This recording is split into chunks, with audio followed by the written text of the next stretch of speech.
Kembali kita melanjutkan pembahasan kita seputar makna la ilaha illallah,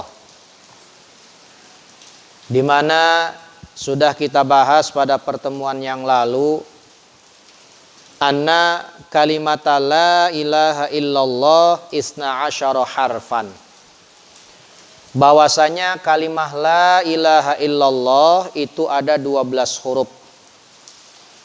Fala budda annahu wajaba biha isnata asyrata faridatan sittatun zahirah wa sittatun batinah. Maka seyognya lah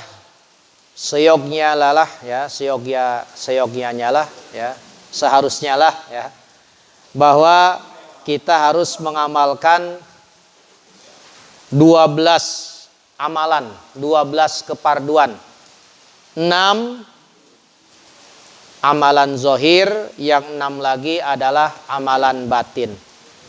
Pada kesempatan kali ini kita akan membahas, jadi dari 12 huruf kalimah la ilaha illallah itu setiap hurufnya mengandung isyarah sebuah kewajiban.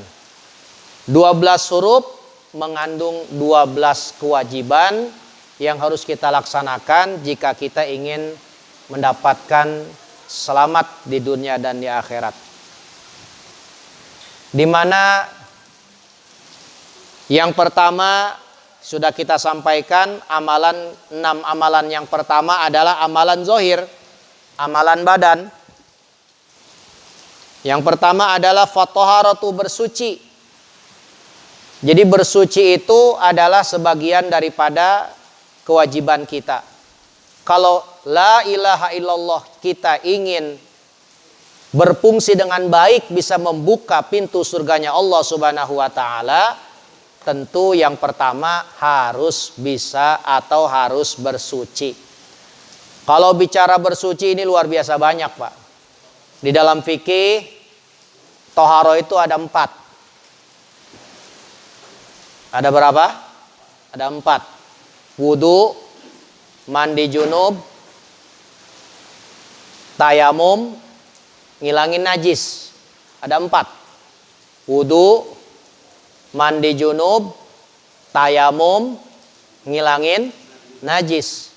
4 perkara ini harus kita kuasai. Makanya miftahul jannah syahadatu alla ilaha illallah. Jadi kunci surga itu adalah la ilaha illallah. Itu yang seperti apa? Ternyata yang pertama harus lulus dalam bab toharoh. Wudunya harus rapih, mandi junubnya harus beres. Kemudian kalau nggak ada air berarti tayamum harus bisa, harus beres tayamumnya. Kemudian ngilangin najisnya kudu bener.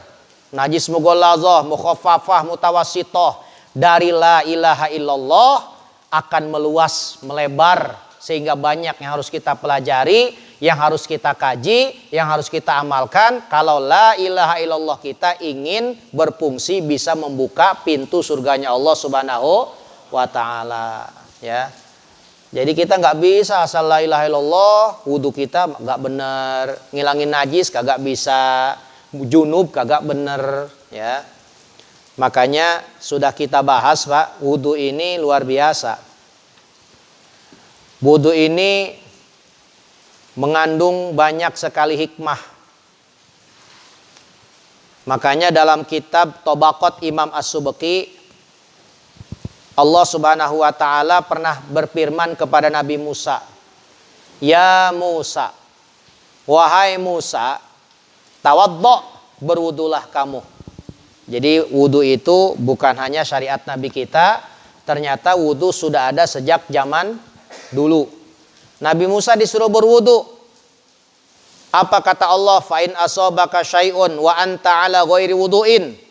Jika kamu mengalami sesuatu musibah atau suatu kesialan, suatu kesusahan menimpamu dan kamu sedang tidak berwudu, maka kata Allah, fala talumanna illa nafsaka. Jangan salahkan siapa-siapa, jangan mencela siapa-siapa kecuali salahkan dirimu sendiri. Kenapa nggak punya wudu?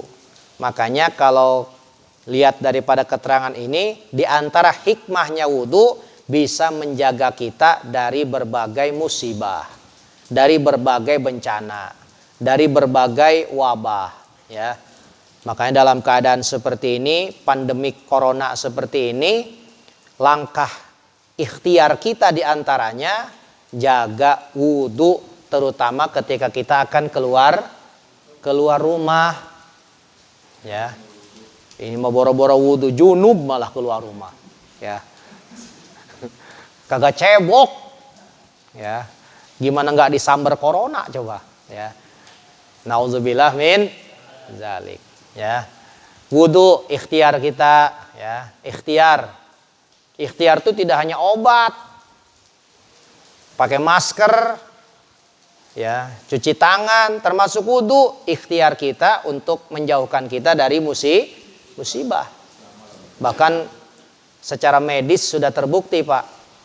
Ada 11 manfaat wudu. Ya, ada 11 manfaat wudu. Masya Allah. Jadi luar biasa wudu itu. Nah, berdasarkan wahyu ini, Allah Ta'ala berfirman kepada Nabi Musa. Diceritakan di zaman Sayyidina Umar bin Khattab. Ya, Sayyidina Umar ini pernah mengutus seorang delegasi ke Syam. Ya, Syam dulu, sekarang Suriah. Jadi beliau mengutus seorang delegasi ke daerah Suriah, Syam. Ketika sampai di Syam, biasa beliau patroli ke rumah-rumah untuk memeriksa keadaan. Sampailah di rumah seorang pendeta Yahudi. Pendeta Yahudi, Pak. Ini delegasi Sayyidina Umar ini langsung mengetok pintu. Mengetok pintu si pendeta itu, pendeta Yahudi tadi. Falam yaftah lahu illa ba'da sa'ah. Kagak dibuka-buka tuh pintu sampai beberapa jam. Sekitar 1 jam. Kagak dibuka-buka. Tok tok tok tok. Tok tok tok tok. Kagak dibuka-buka. Padahal si delegasi ini tahu di dalam ada orang. Kagak dibuka-buka. Barulah setelah beberapa saat, sekitar 1 jaman, barulah dibuka. Fasa'ala an zalika, maka utusan Sayyidina Umar itu nanya, kenapa kagak dibuka-buka pintu? Suwe nemen kon, ya kalau bahasa kita mah ya.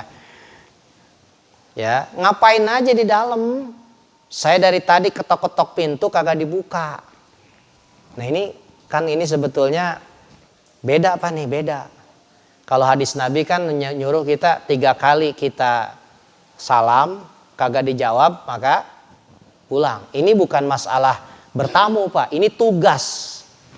Ini tugas negara untuk mengecek keadaan setiap rumah. Beda, ini bukan namu. Ini petugas, Pak. Ya kalau petugas itu ada wewenang, bahkan mendobrak pintunya pun boleh. Sebab ada wewenang dari pemerintah. Ya, jadi ini adalah sebuah tugas kenegaraan. Jadi ditungguin sampai dibuka. Ditanya kenapa nggak dibuka-buka? Faqala, akhirnya si pendeta ini jawab, auhallahu ta'ala ila Musa alaihissalam idza khifta sultanan fatawadda. Ya, Allah telah berwahyu, telah berfirman kepada Nabi Musa yang tadi juga sudah kita ceritakan, kalau kamu takut kepada seorang raja, kepada seorang sultan, maka wudulah. Nah, ini nih. Jadi kalau kamu takut kepada seseorang, termasuk kepada seorang pemerintah, itu kan pemerintah Sayyidina Umar itu ya. Wudu kamu, wa'mur ahlaka bihi, perintahkanlah keluargamu untuk wudu.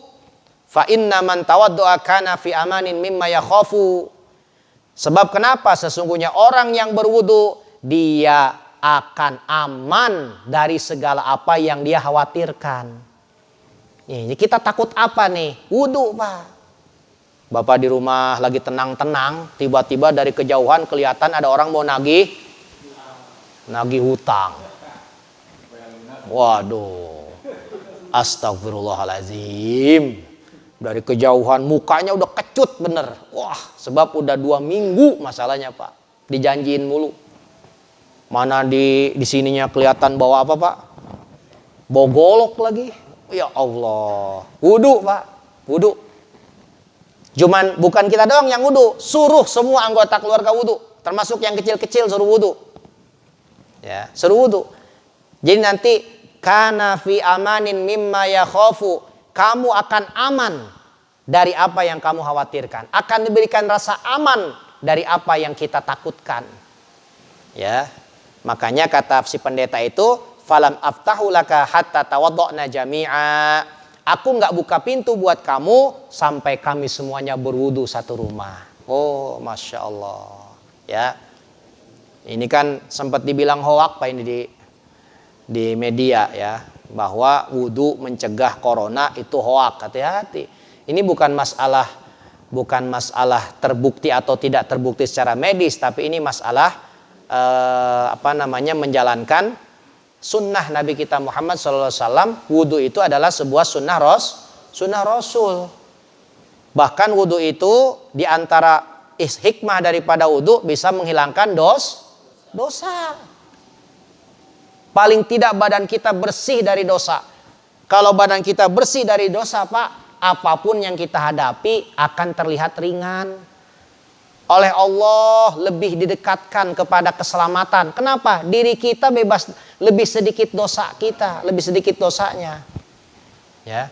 Kan di antara penyebab kenanya bencana, Pak, di antara yang menyebabkan kita kena bencana itu dosa. Ya. Di antara yang menyebabkan kita terkena bencana itu di antaranya adanya dosa. Nah, dengan wudu mengurangi dosa yang ada di dalam diri kita. Nah, mudah-mudahan dengan kurangnya dosa dalam diri kita lebih aman dari bencana. Itulah ya, amin ya rabbal alamin. Makanya ini alhamdulillah informasi yang luar biasa. Setiap kali mau keluar rumah kita bisa wudu. Ya, itulah sudah maghrib. Mudah-mudahan kita semuanya mendapatkan rahmat dari Allah Subhanahu wa taala. Amin ya rabbal alamin. Allahumma shalli wa sallim ala